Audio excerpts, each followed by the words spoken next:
నువ్వు నీ లైఫ్లో సక్సెస్ కావాలంటే మెయిన్గా ఒక 3 రూల్స్ అనేది పాటించాలి. ఆ 3 రూల్స్ ఏందో చెప్తాను, నోట్ చేసుకోండి. Rule number 1, the clear goal అనేది పెట్టుకోండి. క్లియర్ గోల్ అనేది ఎలా ఉండాలంటే, ఫర్ ఎగ్జాంపుల్ నేను డబ్బు సంపాదించాలి అని కాకుండా నేను ఈ 5 సంవత్సరాల్లో ₹1,00,00,000 సంపాదించాలి అని క్లియర్ గోల్ అనేది పెట్టుకోండి. రూల్ నెంబర్ 2, ద కన్సిస్టెన్సీ చాలా ఇంపార్టెంట్. కన్సిస్టెన్సీగా వర్క్ చేయండి. ఫర్ ఎగ్జాంపుల్ నేను డైలీ 10 పుషప్ జిమ్ వర్కౌట్ చేయాలనుకుంటాను. ఆ 10 పుషప్స్ని డైలీ చేయండి, స్కిప్ చేయొద్దు, గివ్ అప్ చేయొద్దు. ద రూల్ నెంబర్ 3 వచ్చేసి ఇది చాలా చాలా ఇంపార్టెంట్ అనమాట.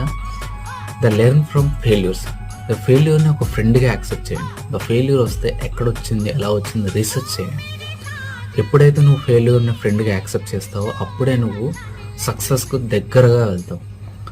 అయితే మీ క్లియర్ గోల్ ఏంటో కామెంట్ సెక్షన్లో